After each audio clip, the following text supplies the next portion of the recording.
አምሳለ መለኮት image of God ስንል በእግዚአብሔር መልክና አምሳል ተፈጥሯል የሰው ልጅ በእግዚአብሔር መልክና አምሳል መፈጠር ማለት ምን ማለት ነው ከእርሱ ጋር ከእግዚአብሔር ጋር ህብረት በማድረግ መንፈሳዊያን እበቡን በማንጸባረቅ አእምሮአዊ ፍቅሩን በማካፈል ህብረት አድራጊ ፈጠራውን በማንጸባረቅ አካላዊ ፍጥሯን በመናደርገው ሁሉ ቅድስናውን የምንገልጥ በእግዚአብሔር መልክ የተሰራን ስለዚህ በመናንጸባርቀው ነገር ሁሉ እንደዚህ እንላለን በእግዚአብሔር ተሰርቻለሁ እንላለን ከመናንጸባርቀው በአካላዊ በመንፈሳዊ በሪሌሽናል በሞራል በግብረገብ በሁሉም በእግዚአብሔር ተሰርቻለሁ የሚለውን እናንጸባርቃለን ማለት እውነተኛ የሰው ልጅ ሙላት ግንኙነታዊ በእግዚአብሔር መታወቅ ርሱንም ደግሞ ማወቅ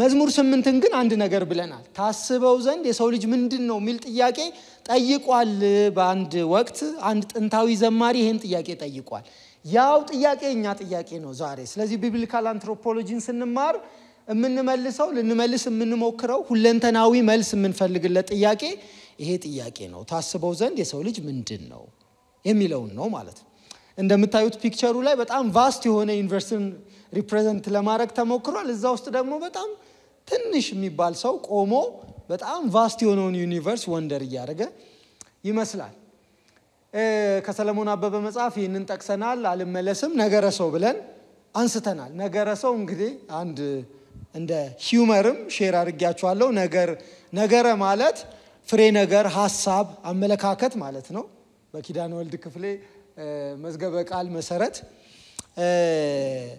ነገረ ማለት ከነገር ጋር ይሄ ነገረኛ ምናም ከሚለው ጋር አያያዝ እሱን አደራ የሚል እንትን ብያለሁ ጥሩ ከፍጥረት ጀምረናል ሁሉ የተፈጠረው በእግዚአብሔር ነው ብለናል የሚታየው ሁሉ የተፈጠረው በእግዚአብሔር ነው ብለናል ለምሳሌ ይሄንን አዳራሽ ያዋቀርንበት የተለያዩ እነዚህ የሚያማምሩ ነገሮች እንደዚህ የሰራቸው ሰው ነው መገኛቸውን የፈጠረ ግን እግዚአብሔር ስለዚህ ሁሉ የተፈጠረው በእግዚአብሔር ነው ብለናል እቺ በጣም ወሳኝነት አላት ለምንድን ነው ይሄንን ያልነው ኢንፋሳይዝ ስናደርግ አንዳንዶቻችን የተፈጠረ ነገር የተሰራ ነገር እጃችን ገብቶ እንደ ሁሉ ፈጣሪ አክት እንዳናረግ ሃምብል ያረጋናል ፈጣሪ አለ የሁሉ ፈጣሪ አለ ሚለውን ለምን ተፈጠረ ብለናል የመጀመሪያው እግዚአብሔር አጋዥ ስላስፈልገው አይደለም የፈጠረው እሱ ሁሉ በሁሉ ሁሉን ቻይ ነው ማንንም ሳይኖር እሱ አለ ብለናል በስላሴ መካከል ባለ ፍጹም ፍቅር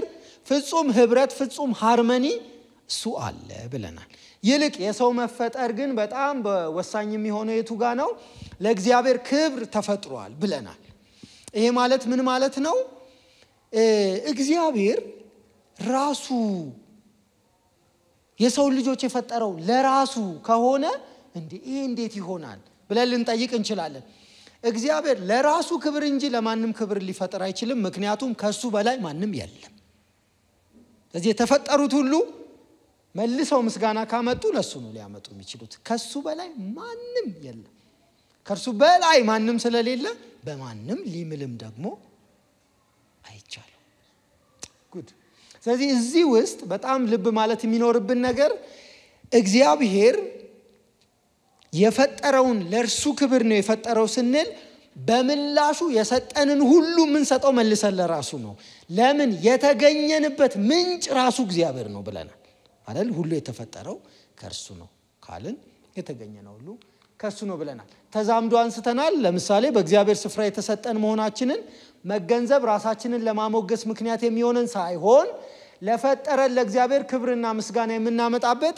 ምክንያታችን ነው ብለን እሱን አንስተናል ማለት ነው ጥሩ ሁለተኛ ተዛምዶ አለ እሱን እናይና እንቀጥላለን ሁለተኛው ተዛምዷችን የሚሆነው ፍጥረትን ስናይ በንጽጽር አነስተኛ እንደሆነን ይሰማን ይሆናል ኦፍ ኮርስ ይታወቀናልም ደግሞ ይህ ወደ እውነት አለመመለስ ጤናማ መንገድ ነው የኛን ውሱንነት ማወቅ ውሱን የሆነውን እሱን ለመረዳት በጣም ጤናማ መንገድ ነው ሆኖም ነገር ግን እግዚአብሔር በትንሽነታችን እዚያው እንድንከርም አይፈልግም እኔ ትንሽ ነኝ ማረባ አሸንዳ ነኝ ምናም ድሮ እንደዚህ የሚባል ነገር እንደዚህ መሬት ያሻነ እኔ እኮ ማረባ እንደዚህ ትቢያ ነኝ ምናም እንላለን ያ ማለት ግን ፍጹም ምንም የማንጠቅም ነን ማለት አይደለም።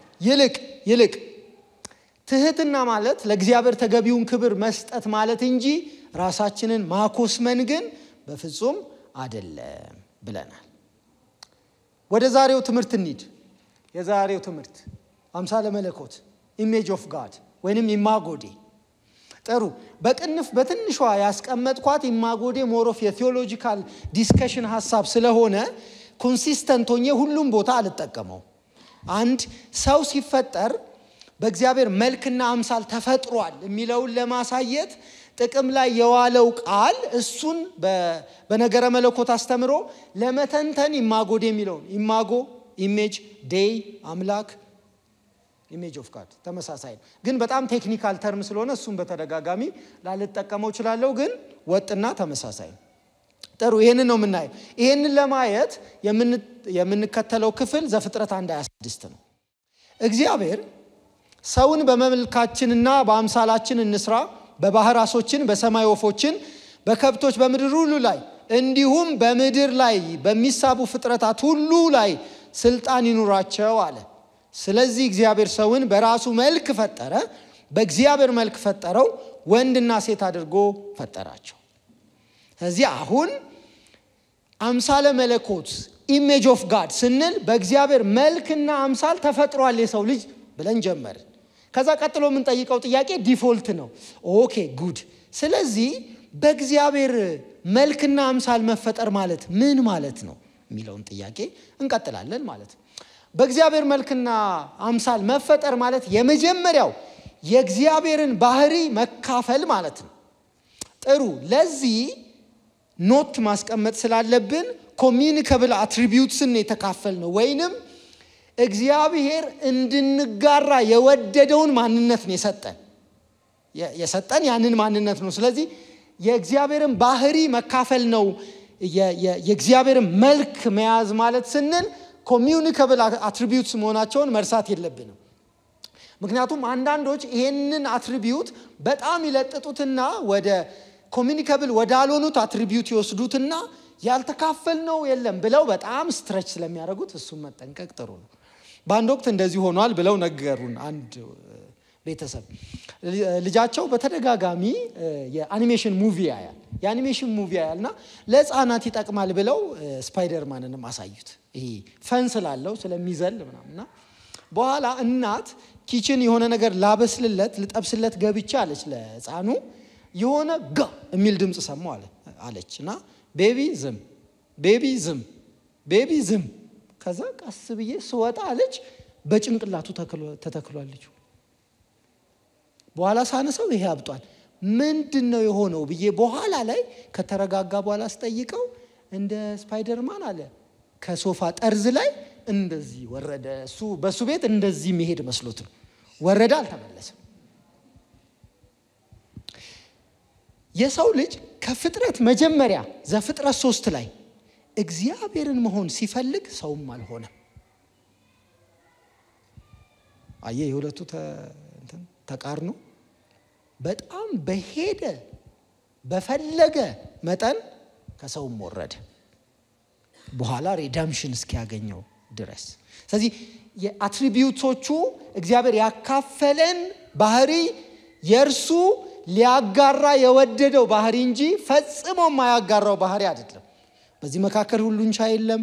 ምን ተስኖት ይኖር ይሆናል፣ ብዙ ይሳነዋል፣ ሁሉንም ይችል የለም፣ በሁሉ ቦታ የሚገኝ የለም። ያልተካፈልነው ባህሪ አለ። ሁለተኛው የተካፈለውን ባህሪ በምድር ላይ ያንጸባርቃል። ኢሜጅ ኦፍ ጋድ አንዱ ይሄ ነው። ከኃጢአት መውደቅ በኋላ ይሄው ራሱ ባህሪ በተሳሳተ መልክ ፕሬዘንት ተደርጓል።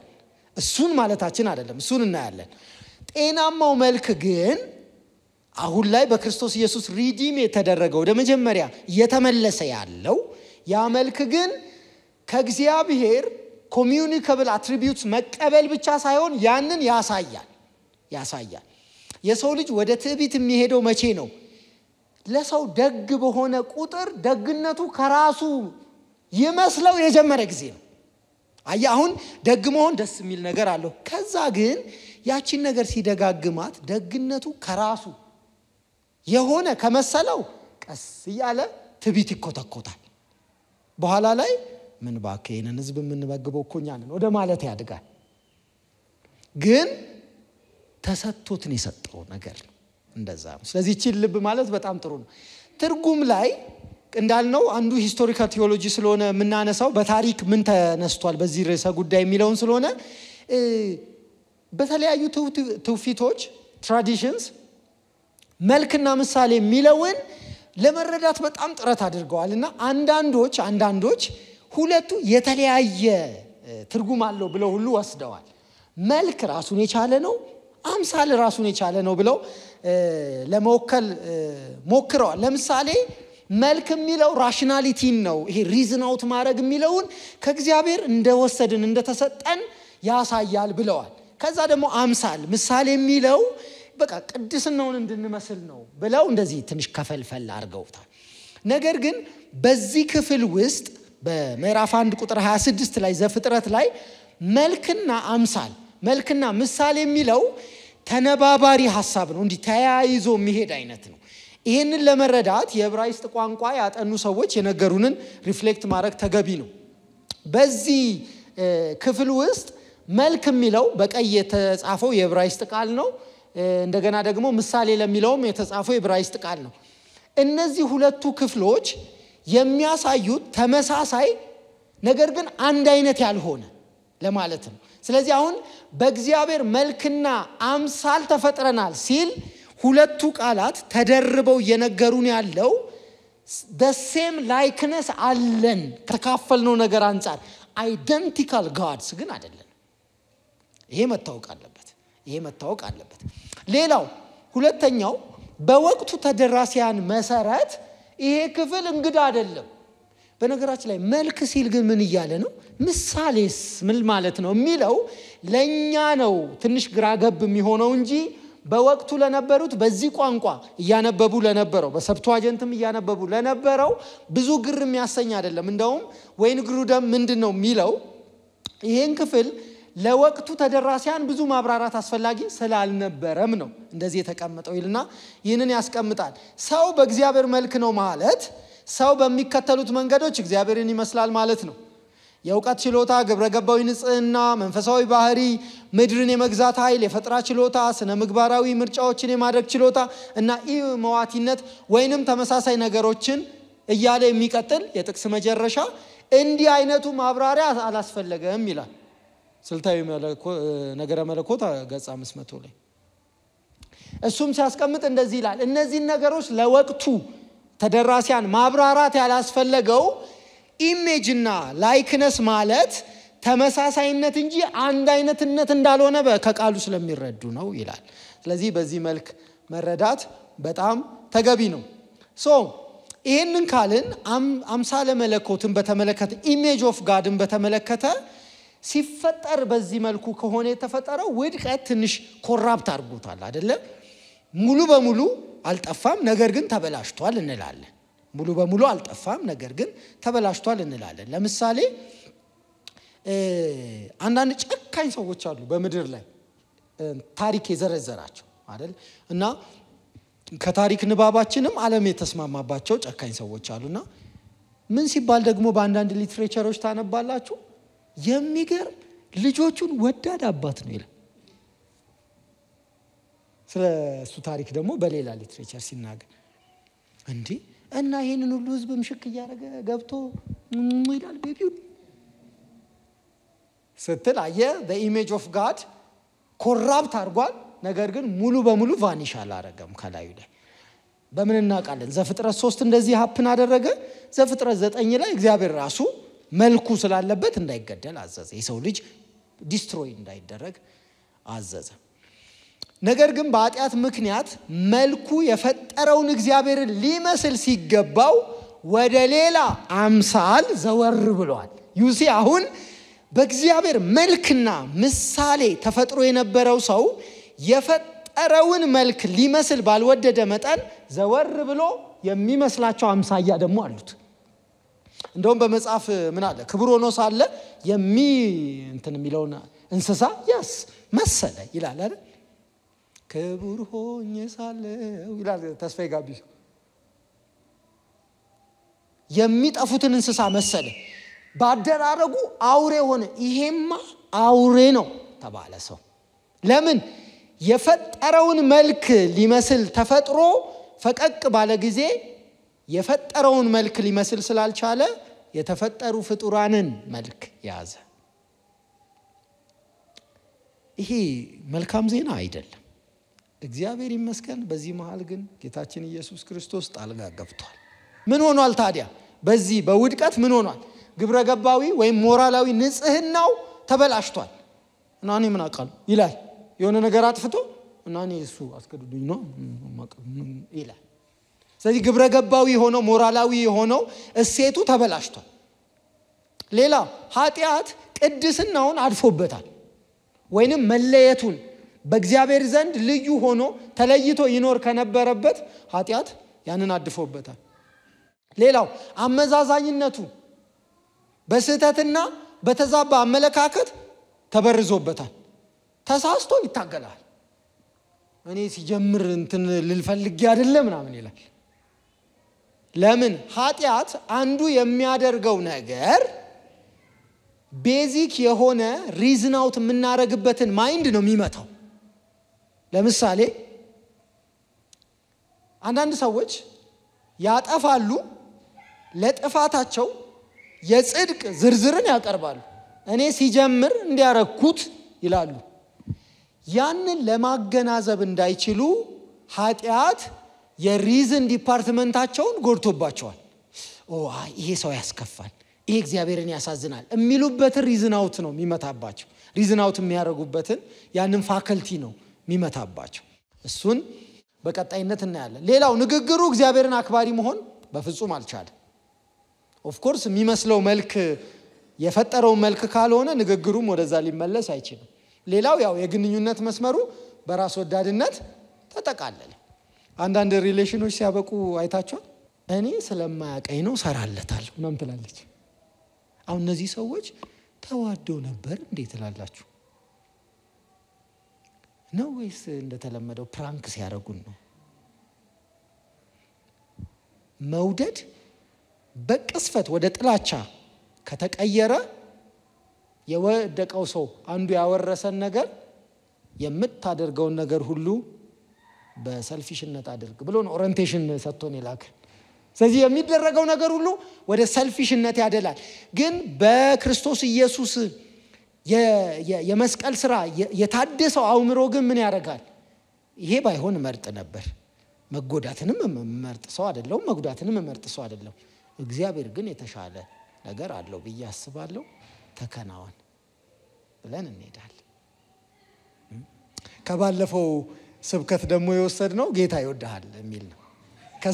ከዘላለም ስብከት የወሰድነው እሱ ነው። ሰው በጣም በቃ አለኝ እያለ ሲኩራራ ጌታ አይቶ እንዳዘነለት ጌታ ይወድሃል እንለዋለን ማለት ነው። ስለዚህ በጣም እንትን ሲል ጌታ ይወድሃል እንለዋለን። ጥሩ እንቀጥል። የሰው ልጅ በዚህ ሁኔታ ተበላሽቷል ማለት ግን ኮራፕት አድርጓል ማለት ግን ስታዩት ቀንድ አብቅሏል ወይ ሆነ የሚያስፈራ ፍጥረት ሆኗል ማለት አይደለም። አሁን በጣም ትሪኪው ሳይድ ይሄ ነው። ትሪኪው ሳይድ የሰው ልጅ ኮራፕት ማድረግ በመንፈስ ዲዘርንመንት የሚገኝ ነው እንጂ በማየት ይሄ ተበላሸ ነው ማለት አትችሉ።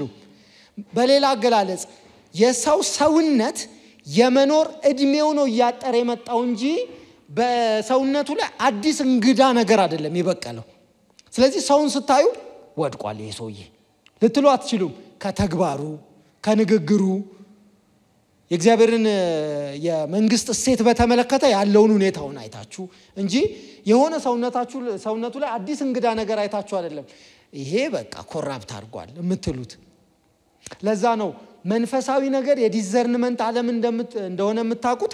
አንዳንድ ጊዜ ምን ትሆናላችሁ? የቢዝነስ ዲል ውስጥ ልትገቡ ትሉና ዲሉን እያያችሁት ይቅርብኝ ትላላችሁ። ምንም እንኳን አልተፈጠረም ይቅርብኝ ትላላችሁ። ምናልባት ያ ሰው ጠምጥሞ የሚጥላችሁ ሰው ሊሆን ይችላል፣ ግን በጊዜ ትለያላችሁ። አንዳንድ ጊዜ ደግሞ ሪሌሽን ውስጥ እና ቤዚካሊ ሲል እቺ ቀይ በቃ ጥሩ አይደለች ትላላችሁ። ለምን? ከዲዘርንመንት የሚመጣ ነው። ለምን? በሰው አካል ላይ ለየት ያለ ነገር አልበቀለም ከሰው ውድቀት በኋላ። ለዚህ አንድ ምሳሌ ላንሳ።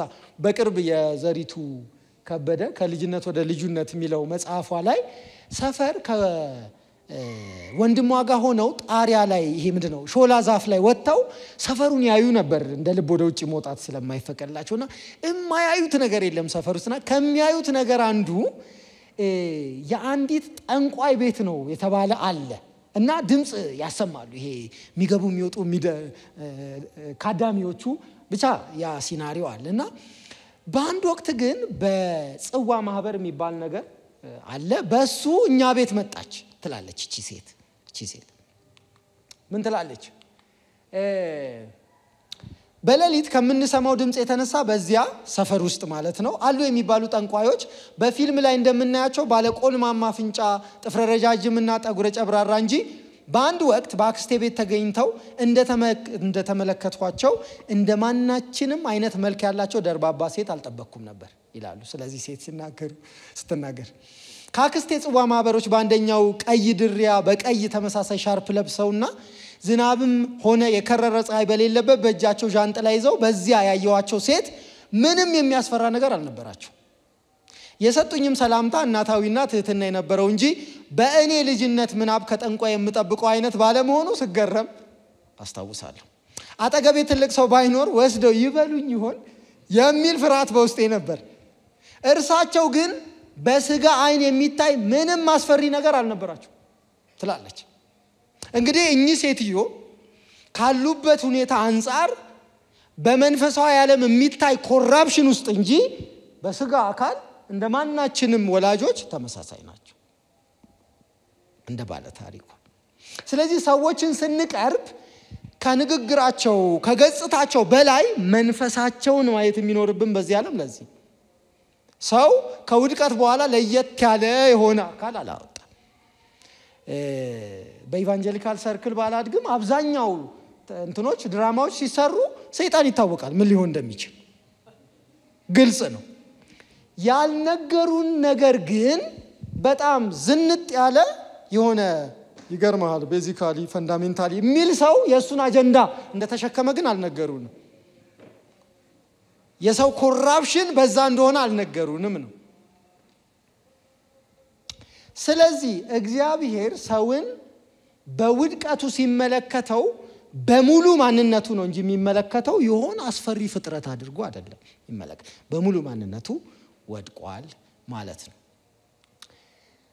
ነገር ግን በዚህ ጨልም ባለ ዜና እንዳንጨርስ አምሳለ መለኮት ወይንም ኢሜጅ ኦፍ ጋድ በሪከቨሪንግና በሪዲሚንግ ፕሮሰስ ውስጥ ነው ያለው። እየተመለሰ ነው። ይሄ መልካም ዜና ነው። ለምንድን ነው እየተመለሰ ነው ምንለው?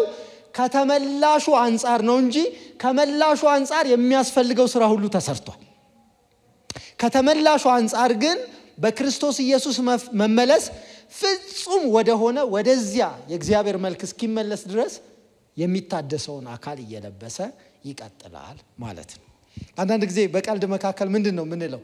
የሆነ ሰው ሲያስቸግረን ብራዘር ምንድነው ስትጠመቅ እጅ ያልተጠመቀ ምናምን ይላል። ማንኛውም አይነት እንቅስቃሴ ለማድረግ እንላለን አይደል? የሆነ ሰው ደግሞ ስታናድዳት ወይስ የሆነ ወንድም ሴትም ሊሆን ይችላል በኢየሱስም ጌታ ይቅር ይበለኝ እንጂ በጣም ነው የምታስጠላኝ ይችላል። አሁን ከዚህ በኋላ እንዴት ነው ጌታ ይቅር የሚለው ነው? እና ይሄ ከፊት ጌታ ማስቀደም ታውቃላችሁ ባይ ዲፎልት እንትን አስፈቅደ ነው የምንሳደበው ሁሉ ማለት ነው። እና መጥላት እኮ ነው ማለት አስባችሁታል? መጥላት ነው ኮንተንቱ መጥላት ነው። ግን ሰዎች የሚሳሳቱት ጀስቸር አርጊውመንት የሚመስላቸው ጊዜ እንደዚህ ገጥሟቸው ያውቃል? ስላሉ ትክክል የሆኑ የሚመስላቸው ሰዎች አሉ። እኔ ኢየሱስም በጣም ነው መጣላው ስላሉ አይ በቃ ይሄ አገላለጽ ትክክል ነው የሚባሉ ሰዎች የሚመስላቸው አሉ። ጥላቻ ጤናማ ነገር አይደለም። ግን በክርስቲያን ቨርቹ ውስጥ እየኖረ ሰው እጠላዋለሁ ይላል በድፍረት። ይሄ የአቶ ወደቀ እንበለው በቃ አቶ ወደቀ እንደውም ጥሩ ስም ያተወደቀ ባህሪ ነው ይልቅ ምን ይሆናል ቀጥሎ እናየዋለን የመጀመሪያው ሰው ከምድር የተገኘ ምድራዊ ነው ግልጽ የኋለኛው ግን ከላይ ጀምሮ ያለው ክፍል ስለ ክርስቶስ ኢየሱስ የሚገልጽ ስለሆነ ከሰማይ ነው ከምድር የሆኑት እንደ ምድራዊ ናቸው ከሰማይ የሆኑት እንደ ሰማያዊ ናቸው ምድራዊውን ሰው መልክ እንደለበስን የሰማያዊውን ሰው መልክ ደግሞ እንለብሳለን እንደዚህ ነገረኛ ሆኖ መኖር የሚወዳለ የለም የሰማዩ መልክ መላበስ የሚወድ ብዙ አለ በያስባለው ይሄ ጸሎት ይሁንላችንም ነው ማለት ነው አሜን እንደዚህ ካልን ዘንድ እግዚአብሔር በመልኩና በአምሳሉ ፈጥሯል ካልን ከላይ ጀምሮ ያሉትን ሐሳቦች ካነሳን ታዲያ የአምሳለ መለኮት አምላክ እኛን የፈጠረበት መልክ ምንም ገጽታዎች አሉት ምን ገጽታዎች አሉት እኛ አማልክት አይደለንም ካልን በፍጹም እግዚአብሔር አካፈለን እንጂ እኛ እግዚአብሔር አይደለንም ካልን ያ ሰው ትዝ ይላችኋል ልጅ ስትጠይቀው እኔ እግዚአብሔር መሰልኩሽናል እግዚአብሔር አይደለሁም አንዳንድ ጎበዞች አሉ በጊዜ ቆርጣቸውን የሚያውቁ እኔ አይደለሁም ማለት ስለዚህ ያላካፈለን ባህሪ ካለ ደግሞም ያካፈለን ባህሪ ካለ ያካፈለን ባህሪ ገጽታዎች ምንድናቸው የመጀመሪያው ግብረ ገባዊ ወይንም ሞራላዊ መገለጫ እቺ ነገር በደንብ ትምህርተ ጥቅስ ውስጥ ያለችው በደንብ ትያዝ ለምናደርገው ነገር ሁሉ በእግዚአብሔር ፊት ግብረ ገባዊ ተጠያቂነት ያለን ፍጥረት ነን ፒሪድ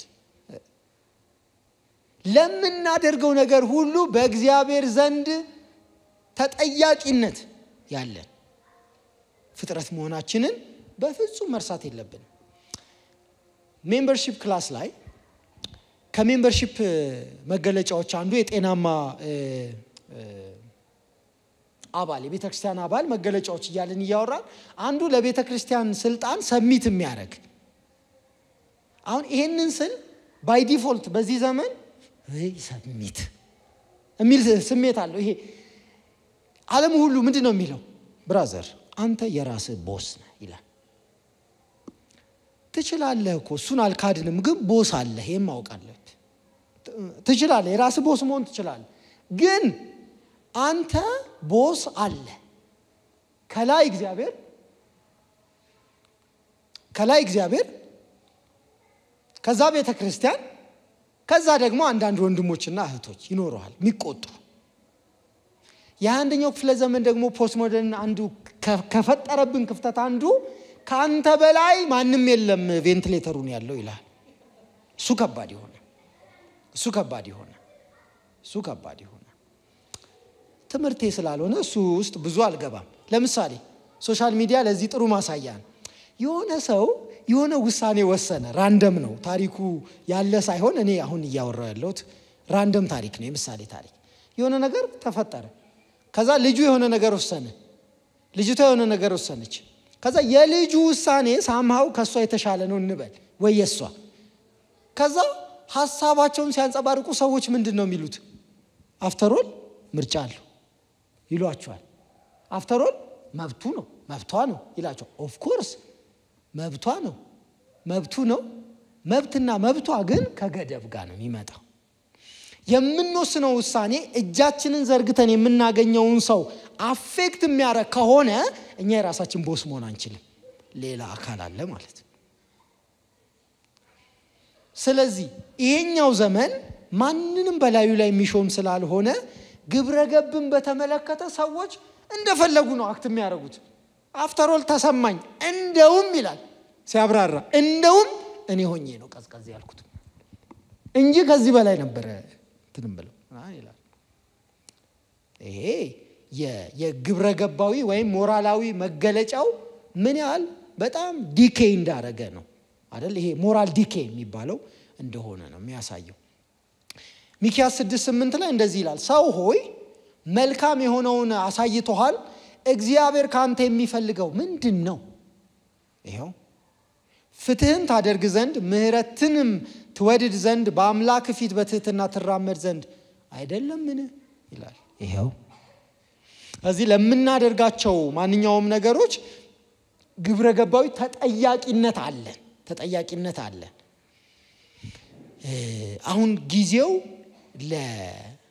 ለእንደዚህ አይነት ለግብረ ገባዊ ተጠያቂነት ክፍት ስለሚመስል ማንም ጠያቂ ያለው ስለማይመስል ማንም ጠያቂ በሌለበት ሰፈር መናገር ተጠያቂነት የሌለው ይመስለናል። ግን አለ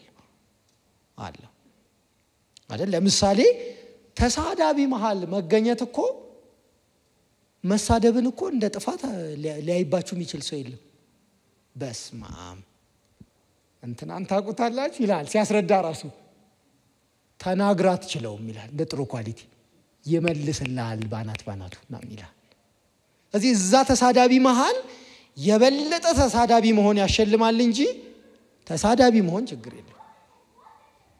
ስለዚህ ግብረገብ ተጠያቂነት በሌለበት ቦታ ተፈቅዷል ማለት አይደለም፣ መረን ለቋል ማለት ነው እንጂ። ስለዚህ እቺን በጣም ማሰብ ጥሩ ነው።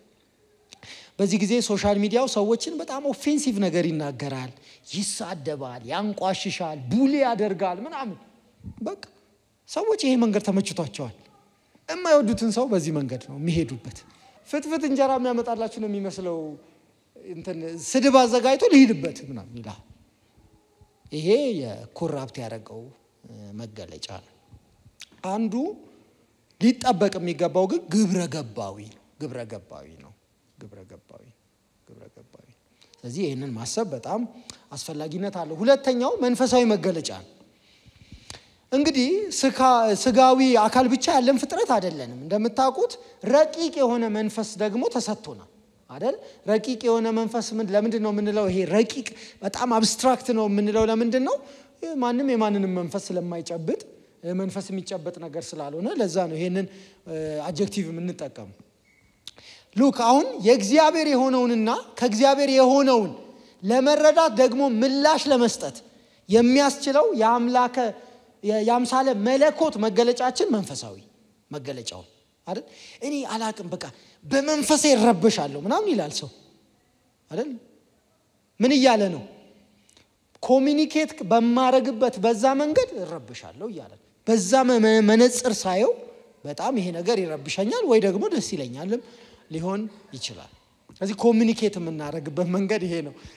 ትላንትና እዚህ ሲር የሚጋቡ አንድ ካፕሎችን ኢንተርቪው ያደረግን ነበርና ከጥያቄዎቹ መካከል አንዱ የእግዚአብሔር ፈቃድ መሆኑን በምን አወቅሽ የሚለው እና እዛ ላይ የሚጠቀሙት መልስ የዚህ የመንፈሳዊ መገለጫቸውን የእግዚአብሔር መልክ የሚጠቀሙት በቃ እግዚአብሔር ይገርመኛል ግልጽ በሆነ ሁኔታ ነው ይሄንን ያስረዳኝ እያሉ ሲያብራሩ ይሄኛውን መገለጫቸውን ነው የሚጠቅሱት።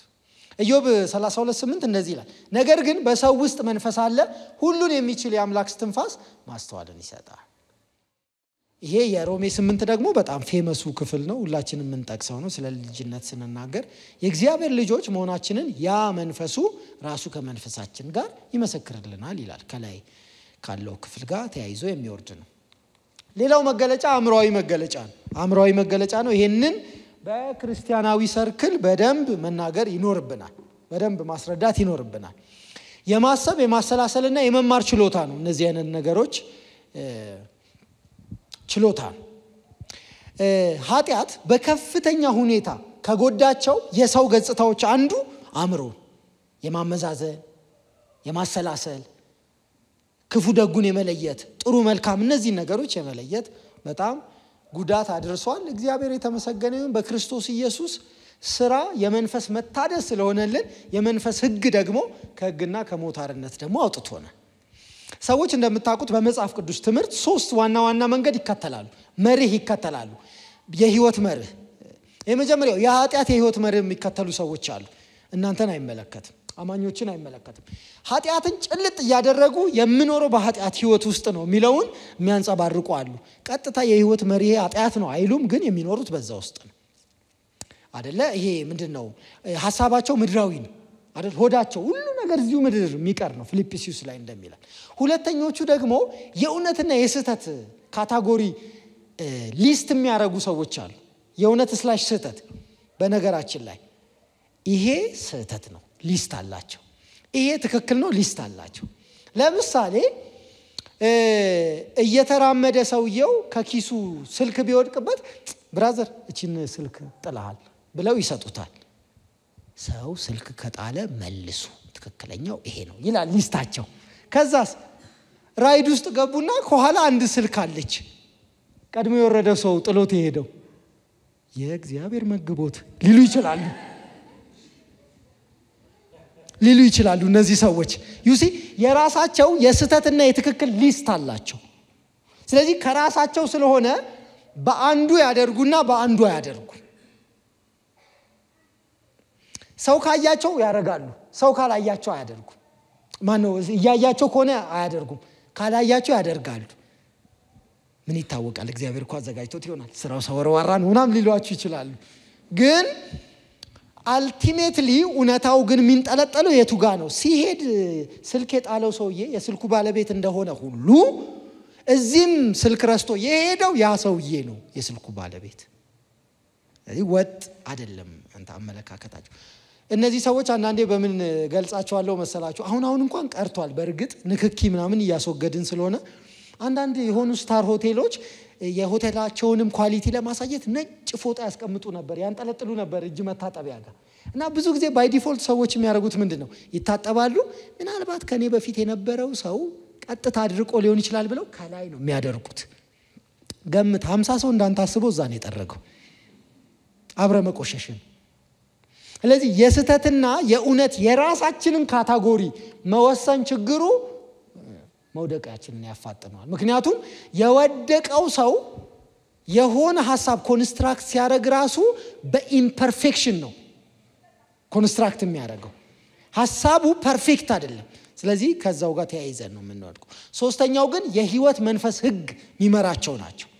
እነሱ ሮሜ 8 ላይ እንደተጻፈ በክርስቶስ ኢየሱስ ኩነኔ እንደሌለባቸው የገባቸው ይሄ የህይወት መንፈስ ህግ ግን ከሞትና ከኃጢአት ባርነት አርነት ያወጣቸው ሰዎች ናቸው። እነሱ የሚመላለሱት ዲዘርን በማድረግ ነው። በአእምሮ አክቲቭ ናቸው፣ በመንፈስም አክቲቭ ናቸው። በሁለቱም አክቲቭ ናቸው። የኢሳይያስ 1:8 ላይ ኑ እንዋቀስ ይላል እግዚአብሔር ይላል። እንዋቀስ የሚለውን ሪዝን አውት ማድረግ አርጊው ማድረግ የሚለው ሐሳብ ስለሆነ ወደ ኋላም ኦሪጂናል ቴክስቱ ይሄንን ስለሚል ሪዝን አውት የሚል ቃል ተጠቅሷል። ስለዚህ አንዱ እግዚአብሔር ካካፈለን ነገር አንዱ ሪዝን አውት ማድረግ የ21ኛው ክፍለ ዘመን የፖስት ሞደርን ተጽዕኖ ሆኖ ሞደርኒዝም ራሱ አርጅቷል አሉና ፖስት ሞደርን አመጡ። ፖስት ሞደርን ደግሞ ለዚህ ጉዳይ ሪዝን አውት አደርጋለሁ፣ ሪዝን አለኝ፣ በሶስት ፕሪሚስ አስቀምጬ በሁለት አደረጃጀት ምናምን አርጊው አድርጌ ምናምን አትበለን። I feel it, I just want it ይላል። ስለዚህ ይሄ ስለነገሰ ስሜት የሚባለው ነገር ስለነገሰ ሰውን ሁሉ ስለሆነ ነገር ስትጠይቁት I just feel it በቃ I don't know ይላል። እና ማታውቀው ከሆነ ታዲያ ለምንድን ነው የምታረገው? ለምሳሌ ለምንድን ነው ወደዚህ ሪሌሽንሺፕ ውስጥ የገባሽው? I don't know በቃ የሆነ ደስ እንዴ I don't know ሪሌሽንሺፕ ውስጥ ገባው እሱ አብሮ ሄድ። ይሄ ነገር የሚገርማችሁ ወደ መንፈሳዊ ዓለም ከመግባቱ የተነሳ አንድ ምሳሌ ጠቅሳለሁ። ኮንሰርት ሄዶ አንድ ሰው ኮንሰርቱ እንዴት ነበር ስትሉት ጸድ ነበር ይላችሁ። what do you mean by ጸድ? እንዴ ማለት ያለብህ እኮ ኮንሰርቱን ሄጄ ይሄ መዝሙር በዚህ ልክ ይሞግተኛል ብዬ አላሰብኩም ነበር። ኮንቪክትድ ነው እንኩ ታምናል። ይሄ መዝሙር እንደዚህ ሆድ ብሶኝ ትላንትን አስቤ እግዚአብሔርን ስለምረቱ አመሰግናለሁ ብዬ አላሰብኩም ነበር እንጂ የምትለው ኮንሰርት ሄደ ያበደ ነው እንዴት ትላለህ? የት ነው ሄድከው? ኮንሰርት አንዴ ሄድከው። ተጽዕኖ ምን አድርጎታል መሰለ? ይሄ ሪዝን አውት የምታረግበትን ፋከልቲ ስለያዘብህ ፊሊንግ ላይ ነው ያለኸው። በቃ አንተ ልነግር አልችልም ምናምን ይልሃል። ልነግረኝማ ትችላለህ ሄዳ እንደ መጣው ሲቀስ በቀስ ወደዛ ወርዷል። ግን ሪዝን አውት ማድረግ በጣም አስፈላጊ ነው። ነገሮችን ሰከን ብሎ ማየት። አዲሱ ሰው ምን አይነት ሰው ነው ይለናል ቆላሲስ? የፈጣሪውን መልክ እንዲመስል መጀመሪያ የነውን በእውቀት የሚታደሰውን አዲሱን ሰው ለብሳችሁታል ይላል። ስለዚህ አዲሱ ሰው በእውቀት የሚታደስ የሚጥለውን ይጥላል፣ የሚያነሳውን ያነሳል።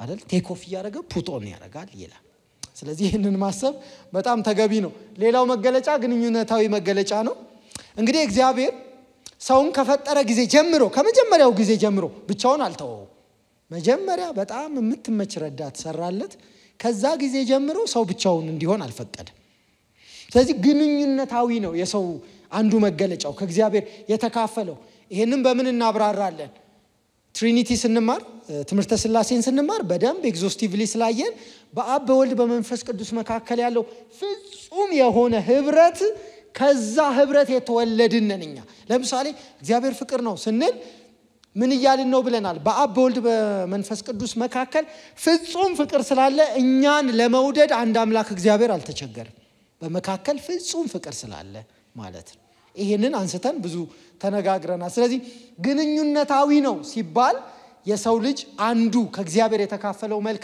ግንኙነታዊ ነው ስንል ይያልን ያለ ነው በሥላሴ መካከል ያለው ፍጹም ህብረት ግንኙነታዊ ሃርሞናይዝድ የሆነ ኦርደርድ የሆነ ስለሆነ ያንን ወደዚህ ተካፍለናል እንላለን እውነተኛ አምላክ የሆነ ሆነ አንተንና የላከውንም ኢየሱስ ክርስቶስ ያውቁ ዘንድ ይህች የዘላለም ህይወት ናት ይላል ዮሐንስ ምዕራፍ 17 እዚህ ሪሌሽናል ነው የዘላለም ህይወት ተመልሰን እግዚአብሔርን የምናውቅበት ወደ እግዚአብሔር የምንመለስበት የምንታረቅበት እርቅ የሚወርድበት ሰላም የሚወርድበት ነው ማለት ነው ስለዚህ ግንኙነታዊ ነው የሚለው አራተኛው አካላዊ ነው ሌላው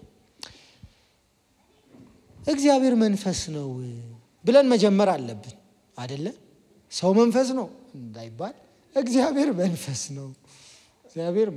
ነው ነገር ግን አንድ የሰው ልጅ ቁስ አካል እንዲኖረው አድርጎ ፈጥሮታል አይደል ከጭቃ ሁሉ መጀመሪያ ትምህርቴን ስጀምር ፖስት ያረኩት ላይ ዘዳግም የመዝሙር ከቨሩ ላይ ያደረገው ፒክቸር በጭቃ የተለወሰው ከጭቃ የሰራው አበጅቶታል ሁለተኛ የቤዞት ስራን እኮ ለመፈጸም የተጠቀመው የሰውን ስጋ የነሳው የሰውን ስጋ ስለዚህ እኛን ሲሰራን አካላዊም አድርጎናል ኦኬ አካላዊም አድርጎናል ዘልዬ ተዛምዶ እንዳልገባ እንጂ ያው አካላችሁን አታጎሳቁሉ እንደማለት እኮ አካላችሁን አታጎሳቁሉ ተከታታይ 6 ሰዓት የሆነ ነገር ያያያችሁ ለምንድነው እጅግራችሁን ስርስር የምታረጉት ማንኛውም ፊዚካል የሆነ ነገራችሁን የሚያደክም ነገር አታድርጉ ተንከባከቡ it's like a garden ተንከባከቡ ለማለት እግዚአብሔር አምላክ ከምድር አፈር ወስዶ ሰውን አበጀው በአፍንጫው የሕይወት እስትንፋስ አለበት ሰውም ሕያው ነፍስ ሆነ ስለዚህ አካል ሰርቶለታል መዝሙረኛው ግሩምና ድንቆኜ ተፈጥሬያለሁ ብሏል ይሄን ጥቅስ ምን ጠቅሰው ሰዎች አልቀበል ሲሉን አይደለም ኦኬ መጀመሪያው ግሩምና እንደምታዩኝ አሁን እኔ ደስ አለኝ እንደምታዩኝ እንጂ ሰዎች ሲያጣጥሉን ሲገፉን እንደምንቀልደው ብሬክአፕ በሆነ ቁጥር የቴሌግራም ስቶሪ በማድረግ ምናምን አይደለም መጀመሪያው ነው ግሩምና ድንቆኜ ተፈጥሬያለሁ ስሙ ይባረክ ጌታዬ ግሩምና ድንቆኜ ተፈጥሬያለሁ አካላዊ ተዛምዶ እንስራና እንጠቅልል ዛሬው የመጀመሪያው ተዛምዶ ከእርሱ ጋር ከእግዚአብሔር ጋር ህብረት በማድረግ መንፈሳዊያን ጥበቡን በማንጸባረቅ አእምሮአዊ ፍቅሩን በማካፈል ህብረት አድራጊ ፈጠራውን በማንጸባረቅ አካላዊ ፍጥሯን በመናደርገው ሁሉ ቅድስናውን የምንገልጥ በእግዚአብሔር መልክ የተሰራን ስለዚህ በመናንጸባርቀው ነገር ሁሉ እንደዚህ እንላለን made in God እንላለን በእግዚአብሔር ተሰርቻለሁ እንላለን ከመናንጸባርቀው በአካላዊ በመንፈሳዊ በሪሌሽናል በሞራል በግብረገብ በሁሉም በእግዚአብሔር ተሰርቻለሁ የሚለውን እናንጸባርቃለን ማለት እሺ እመለሳለሁ ሁለተኛ እና ማጠቃለያ እውነተኛ የሰው ልጅ ሙላት ግንኙነታዊ በእግዚአብሔር መታወቅ ርሱንም ደግሞ ማወቅ ዮሐንስ 17:3 ላይ ብለናል በስተመጨረሻ አላውቃችሁም የሚባሉ ሰዎች ካሉ እሱ ሪሌሽናል ከቶውኑ ምትል ቃል ከድሮ በጌታ እንደሆንኩኝ ሞዳት ቃል ነበረች ከቶ የምትል ቃል ከቶን አላወቅኳቸው ይላል። ስለዚህ እውነተኛ የሰው ልጅ ሙላት ወይንም ፉልፊልመንት የሰው ልጅ በህይወቴ ሙሉ ነኝ ብሎ በመተማመን ከተናገረ በዚህ ምክንያት ነው። ሪሌሽናል እግዚአብሔር ያውቀኛል እኔም እግዚአብሔርን አውቀዋለሁ ይላል ማለት ነው። ይሄ ነው። እቺ ትንሽ ረዘም ስለምትል የምትጽፉ ካላችሁ ከእርሱ ጋር ህብረት በማድረግ መንፈሳውያን የቅድሙን ነው እየተቀለልን ያለ ነው። ጥበቡን በማንጸባረቅ አእምሮአዊ፣ ፍቅሩን በማካፈል ህብረት አድራጊ፣ ፈጠራውን በማንጸባረቅ አካላዊ ፍጥሯን፣ በመናደርገው ሁሉ ቅድስናውን ደግሞ የምንገልጥ በእግዚአብሔር መልክ የተሰራን ነን። አሜን።